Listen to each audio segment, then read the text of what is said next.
on ne parlera pas seulement d'une initiation comme en quelque sorte une porte d'entrée dans la franc-maçonnerie. Non, on parlera d'une initiation aux 3 degrés représentés par le développement du maçon jusqu'à sa prise de possession de l'art royal.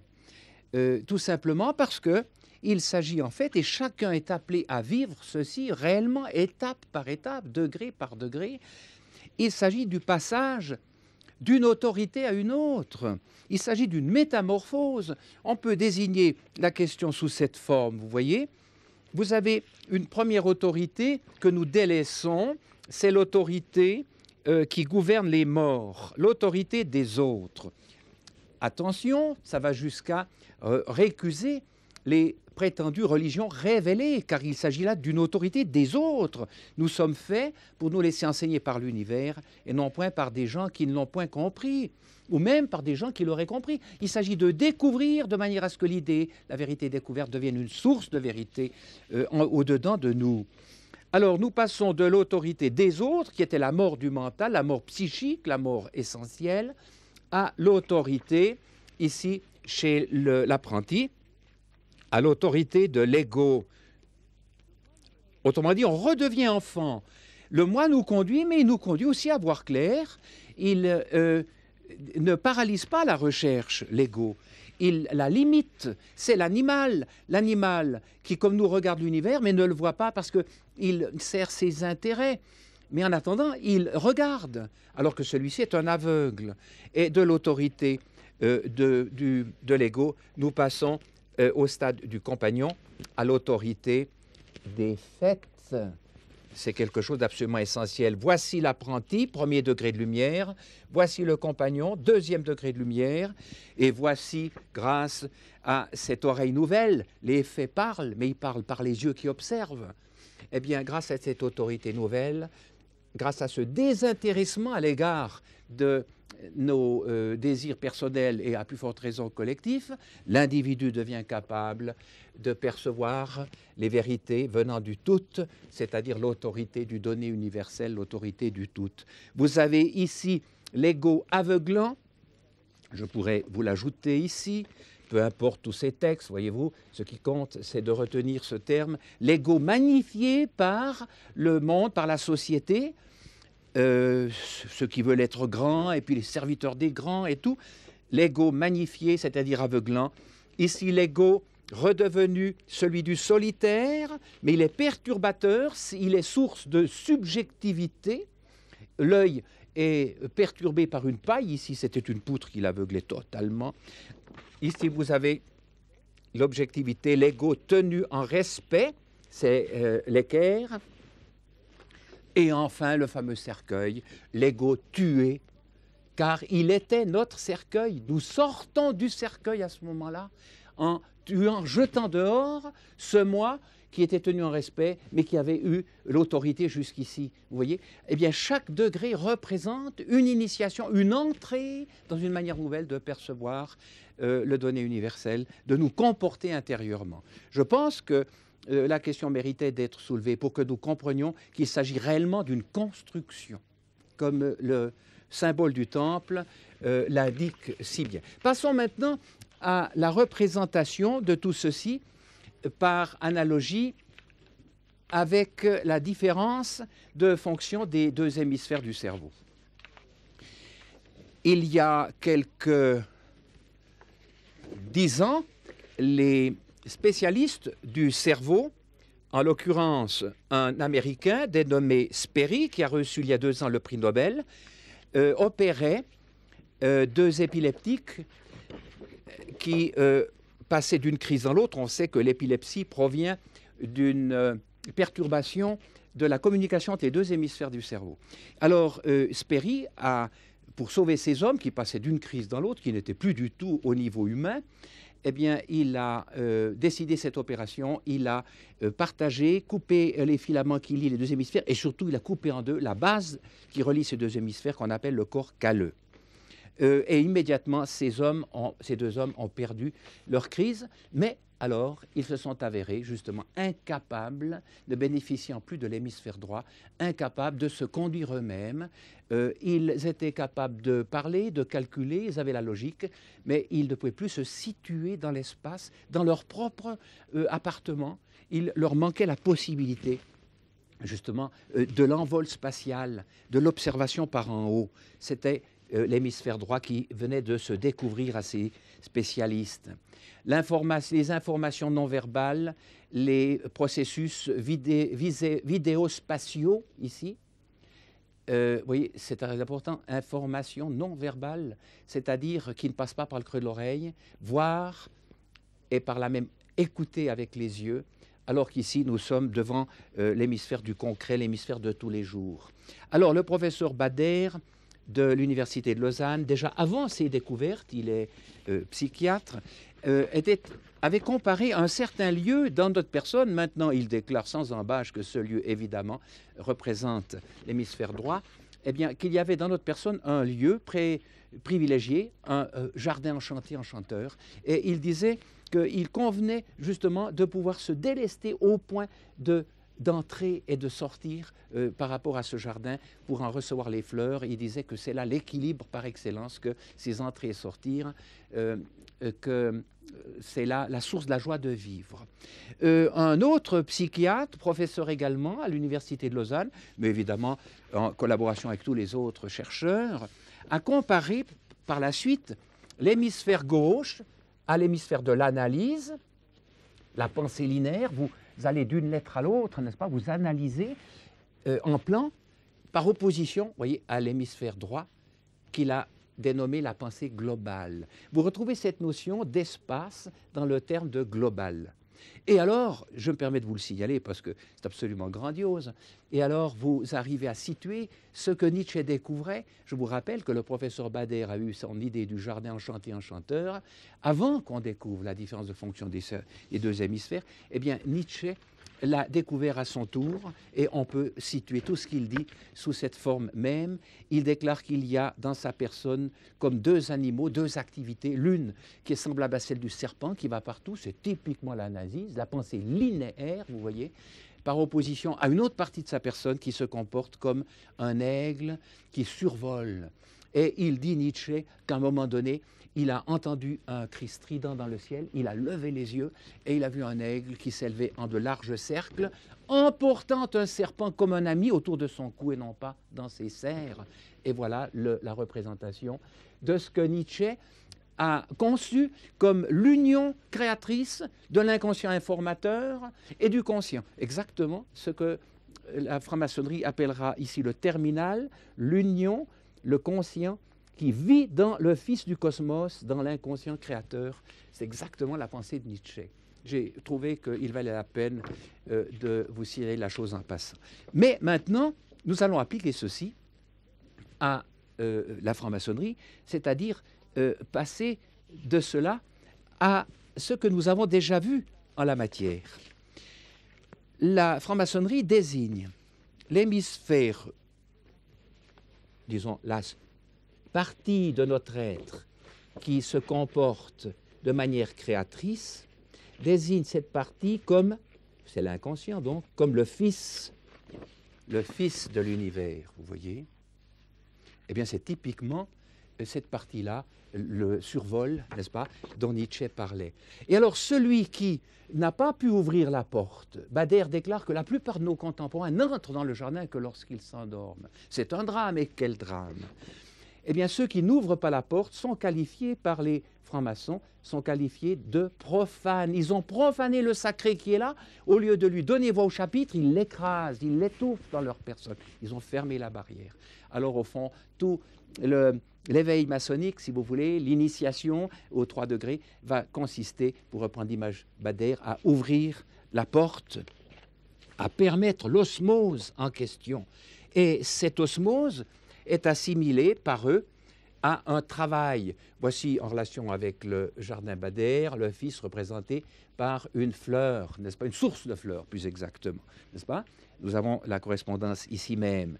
Alors, il s'agit de nous ouvrir à cette puissance graduellement sous forme d'une lente élévation passant d'une autorité à l'autre. Vous avez ici, si vous permettez cette autre présentation, vous avez ici les degrés en question, le profane qui ne cherchait pas, ici il recommence à chercher, il est devenu apprenti, premier degré de lumière, deuxième, troisième. Pourquoi? Parce que le Fils s'est avéré, la puissance qui éclaire, le on qui donne, et que voici. Le on qui donne. Alors, il va maintenant s'agir pour celui qui petit à petit veut entrer dans cette zone créatrice, frappant afin qu'on lui ouvre, il s'agit pour lui de travailler. Et alors c'est aussi là un très beau symbole maçonnique, il y a lieu de travailler et nous travaillons, vous avez la correspondance ici, n'est-ce pas? Nous travaillons 5 jours, 6 jours et nous entrons dans le repos qui est l'hémisphère droit, n'est-ce pas? Absolument magnifique comme symbolisme. Nous entrons dans le 7e jour, la 7e année, c'est le maître qui ne fait plus qu'un avec son fond créateur. Il est dans le repos. Travaille donc pour obtenir les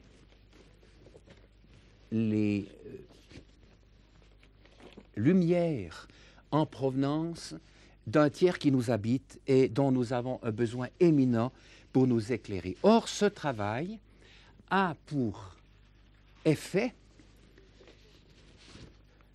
de développer graduellement, excusez-moi, on va le mettre ainsi, par rapport à l'ego, justement, de développer graduellement un conscient, l'hémisphère gauche, libéré du moi. Première étape, on l'a vu tout à l'heure, les pieds, c'est l'apprenti. Deuxième étape, les mains, c'est le compagnon. Il va recevoir, c'est pourquoi il demande et on lui donne. Et le fameux on s'avère, la puissance qui voit, qui enseigne, qui fait voir l'œil. Alors vous avez maintenant, par cette initiation graduelle, vous avez correspondance avec ce que l'inconscient, disons, est par rapport à nous. Il représente ici celui qui est le pied, qui pose le fondement, la colonne, justement, Ige, etc. La force est en lui, la colonne B du temple, et enfin le lieu très saint, la lumière se fait, l'Orient, comme on dit. Or, voici tout le symbolisme qui aboutit à l'étoile. Or, vous avez ici 1, 2, 3. Vous avez ici les fameux 3 jours, les 3 étapes, les 3 degrés de lumière. 1, 2, 3. On va remplacer ceci par cela. Et lorsque le travail est arrivé au 7e jour, nous avons là, de même, 1, 2, 3, nous avons là le symétrique par rapport à celui-là, c'est-à-dire l'être proprement transfiguré. Ils iront, en raison de ces pas qui s'inversent, souvenez-vous ici, nous avions ici les 2 branches, n'est-ce pas, de l'équerre. Tout à coup, elles s'inversent pour devenir les branches du compas qui vient d'en haut. Alors, ils auront le symbolisme de l'étoile qui s'inverse, la tête en bas, parce qu'elle vient d'en haut. N'est-ce pas grandiose?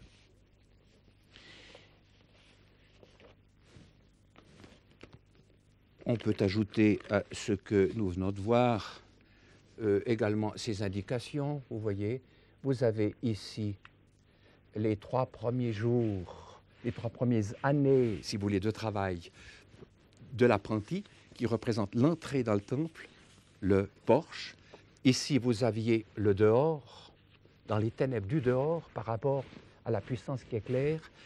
Les degrés 4 et 5 représentent dans le temple de Salomon la chambre du milieu, on l'a vu tout à l'heure en jaune avec le damier, et puis les 2 dernières années, le passage par-dessus le cercueil du moi qui nous tenait prisonniers, qui nous tuait à l'Orient, c'est-à-dire au sein des saints dans le temple de Salomon, vous voyez, à l'Orient dans la perspective maçonnique.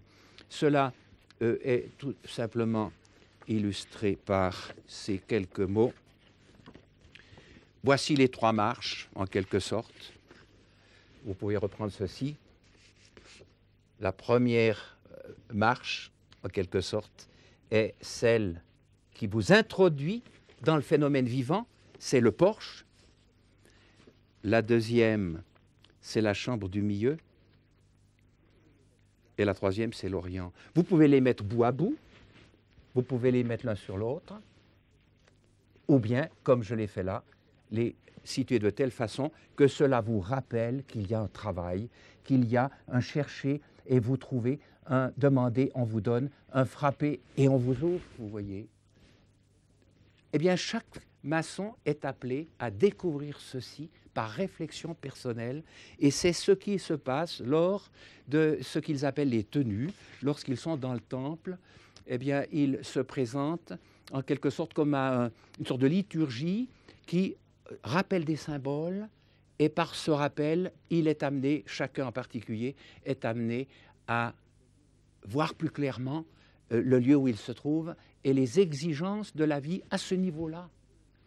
Je pourrais ajouter ceci dans certaines loges, et je trouve ça admirable, mais c'est très peu pratiqué parce que les affectifs ont pris le dessus, ils ont trouvé ça ridicule, ou plutôt, disons, sévère pour ne pas dire plus.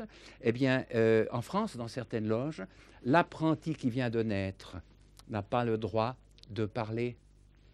Il a le seul droit d'écouter. Mais il vient au monde, il doit s'informer.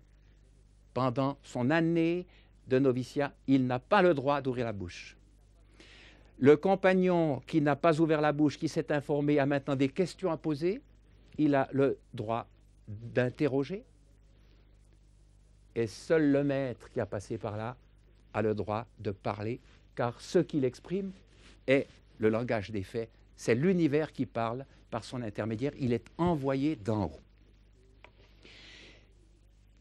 J'aimerais terminer tout ceci en vous montrant, avant de passer à notre dernière partie qui consiste à nous approcher de l'opération même du déconditionnement, en recourant à des modèles à 3 dimensions, j'aimerais maintenant vous présenter le temple tel que les Esséniens l'avaient conçu, le temple de Salomon, mais plus avant, le temple dit tabernacle, c'est-à-dire le temple portatif des premiers Hébreux, image du temple que nous portons, que nous construisons par déconditionnement successif dans nos personnes.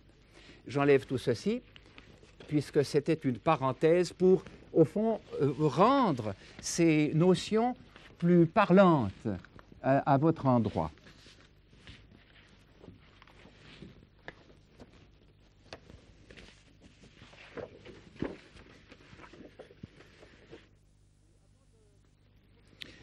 Avant de nous pencher sur la question du temple, ici vous voyez déjà esquissé le tabernacle, une tente de forme cubique, vous verrez tout de suite pourquoi, surmontée par un toit 4 pans, dit pyramidion.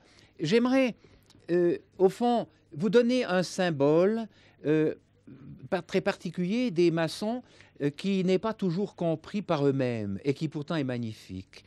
Vous voyez de nouveau ici, nous avons un être humain vu de dos, les 2 hémisphères du cerveau. Et alors, vous voyez, ces 6 jours de travail, que nous avions ici, se trouvent symbolisés par une branche d'acacia. Mais ce que la plupart des maçons ne savent pas, c'est qu'il s'agit non pas de l'acacia, du faux acacia, qui est au fond une papillonacée, n'est-ce pas, l'acacia de chez nous, mais il s'agit ici de l'acacia d'Arabie, évidemment, puisque cela remonte à ces pays, qui a 6 rangées de branches et aucune branche ne prolongeant l'axe principal.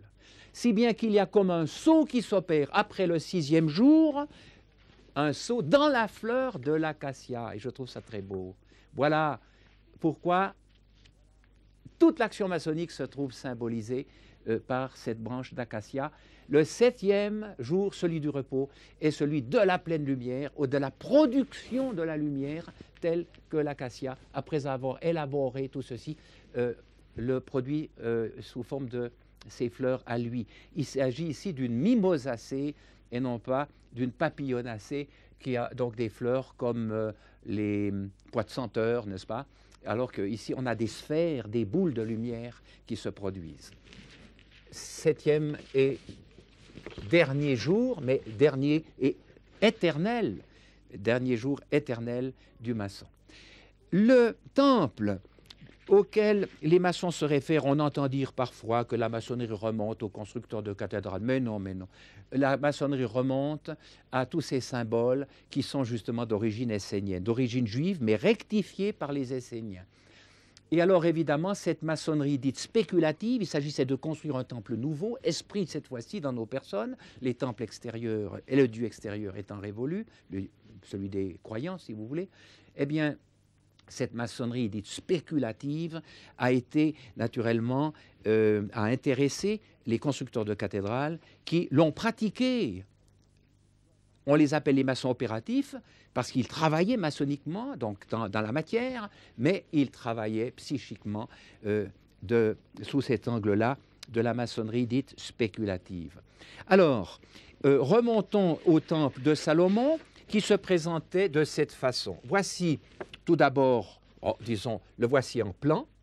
Vous avez les 3 lieux distincts.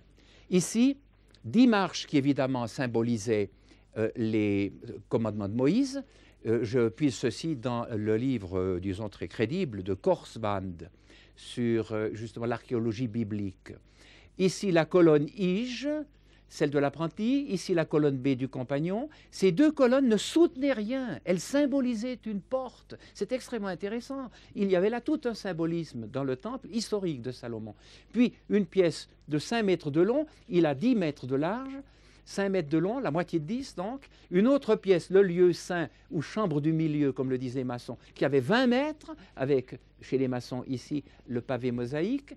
Et enfin le lieu très saint de 10 sur 10, qui évidemment rappelait le premier temple, le temple dit tabernacle, le temple portatif. Voici le temple en question vu de face, la colonne Ige, les marches, le parvis, le lieu saint et le lieu très saint. 10 sur 10, comme nous avions ici un cube parfait, et pour quelle raison? Vous allez le voir immédiatement. Si vous entrez dans cette tente, j'enlève ceci pour simplifier le problème, vous entrez dans cette tente, qu'y trouviez-vous? Vous y trouviez un rocher surmonté ou sur lequel était posé un coffre. Et ce coffre était appelé Arche de l'Alliance. Et si vous ouvriez ce coffre pour voir ce qu'il contient, eh bien vous découvriez qu'il contient les tables de l'Alliance, vous voyez. Mais ce sont des tables de l'Alliance en raison de la primauté de la table de gauche, de ces 3 commandements qui nous allient au tout, qui nous relient par l'inconscient au tout. Voilà la rectification des Esséniens, vous voyez. Pourquoi un cube parfait? Parce que quand on entrait avec ce coffre, eh bien, il fallait pouvoir tourner à l'intérieur et il était plus facile évidemment, de faire une tente carrée de section, donc carrée plutôt que circulaire, vous voyez.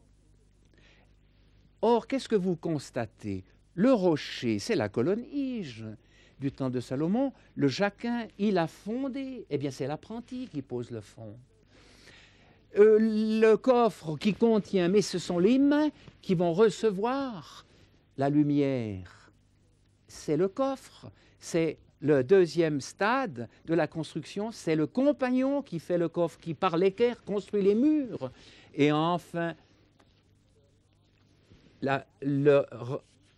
l'alliance avec le tout, sous la forme des 2 tables, c'est le maître avec le compas que vous avez là. Vous voyez combien tout ceci est parlant, n'est-ce pas?